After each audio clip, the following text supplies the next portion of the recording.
एक समय की बात है। कृष्णपुर नाम की जगह में एक छोटी सी फैमिली रहती थी। उस फैमिली में बस 2 लोग रहते थे, कोमल और उसकी एक बेटी गुड्डी। कुछ ही दिन बाद गुड्डी का जन्मदिन आने वाला था। वो 7 साल की होने वाली थी। गुड्डी को बाहर घूमने का बहुत शौक था। एक दिन कोमल सोचती है कि वो अपनी बेटी गुड्डी को उसके जन्मदिन पर क्या गिफ्ट दे। माँ, मेरा बर्थडे आने वाला है, तो आप मुझे क्या गिफ्ट दोगे? अच्छा गुड्डी, तुम ही बताओ कि तुम्हें क्या गिफ्ट चाहिए।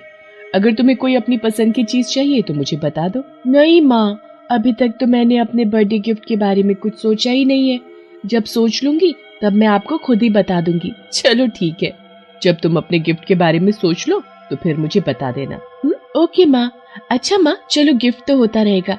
इस टाइम मुझे बहुत तेज वाली भूख लग रही है, जल्दी से आप मुझे खाना दे दो। इसके बाद कोमल गुड्डी के लिए खाना बनाने चली जाती है और खाने में गुड्डी की मनपसंद गोभी के पराठे बनाती है। अब मैं जल्दी से गुड्डी के लिए गोभी के पराठे बना देती हूँ। माँ, अब और कितनी देर में खाना दोगे आप? जल्दी दो, मुझे बहुत तेज भूख लग रही है। हाँ, बस 2 मिनट और, अभी ला रही हूँ खाना। फिर कोमल गुड्डी के लिए गर्मा गर्म गोभी के पराठे लेकर आती है।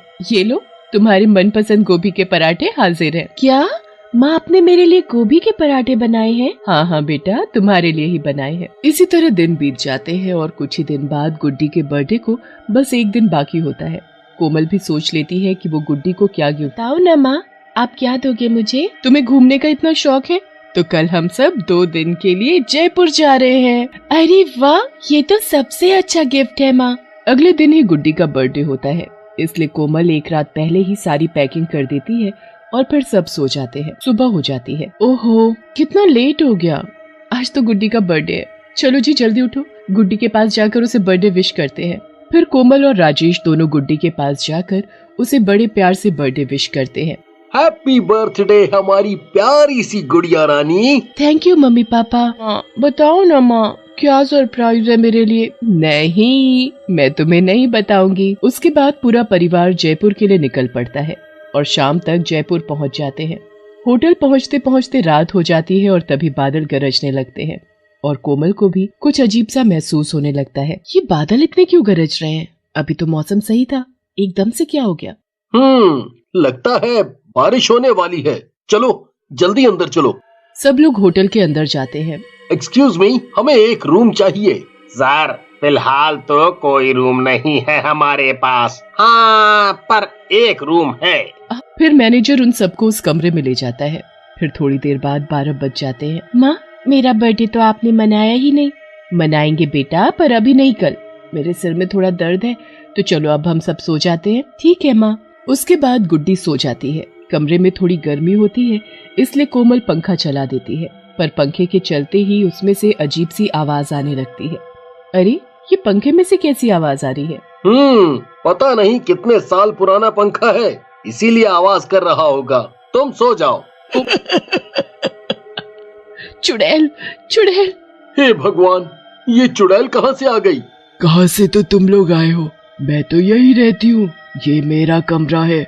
तुम्हारी हिम्मत कैसे हुई यहाँ आने की? यहाँ जो भी आता है कभी जिंदा वापस नहीं जाता।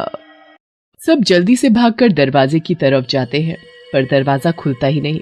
राजेश दरवाजे को तोड़ने की भी कोशिश करता है, पर सब मेहनत बेकार जाती है। कोई भी कुछ नहीं कर पाएगा। चल, तू इतनी डरी हुई है तो मैं एक काम करूंगी, तुझे सबसे आखिर में मारूंगी। मुझे नहीं मरना, मुझे बचा लो पापा। राजेश, कोमल और गुड्डी जल्दी से बालकनी में जाते हैं तो वहां का दरवाजा भी बंद हो जाता है और उसके बाद खिड़की भी अपने आप बंद हो जाती है। कोई है? बचाओ हमें, यहाँ चुड़ैल है। चुड़ैल कोमल को खूब तड़पाती है और फिर दूर हवा में फेंक देती है, जिससे कि कोमल का सिर सीधा दीवार में जाकर लगता है। तुम ठीक तो हो ना कोमल? माँ, आपको क्या हो गया? माँ, यहाँ से चलो ना पापा, मुझे बहुत डर लग रहा है।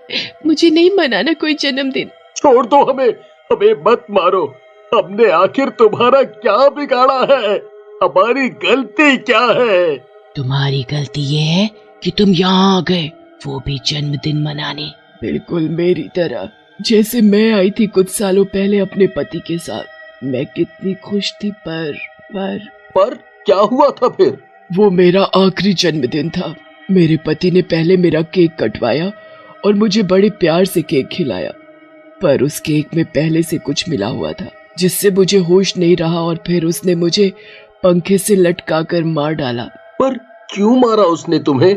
क्योंकि उसे किसी और से शादी करनी थी, मुझसे नहीं। उस दिन से मैं इस पंखे पर एक चुड़ैल बनकर लटक रही हूँ और जब भी कोई इस कमरे में आता है तो मैं उसको बिल्कुल वैसी ही मौत देती हूँ जैसी मेरी हुई थी।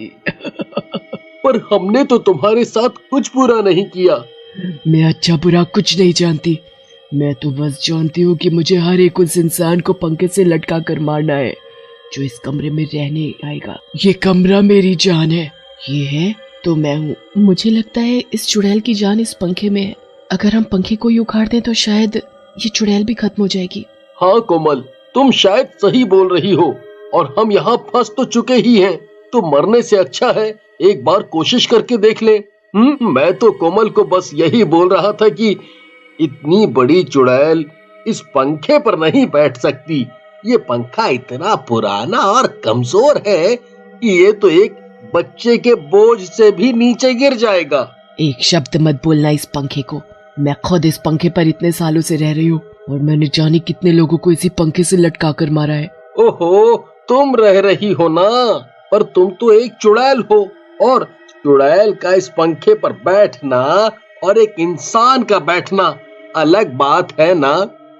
ऐसी बात है तो तुम इस पंखे पर बैठकर देख सकते हो, ये पंखा फिर भी नहीं गिरेगा। चुड़ैल राजेश की बातों में आ जाती है और पंखे से नीचे उतर जाती है। उसके बाद चुड़ैल एक चुटकी से राजेश को पंखे पर बिठा देती है। पंकज जल्दी से चुड़ैल का ध्यान इधर उधर बटाकर उस पंखे का पेच घुमा देता है।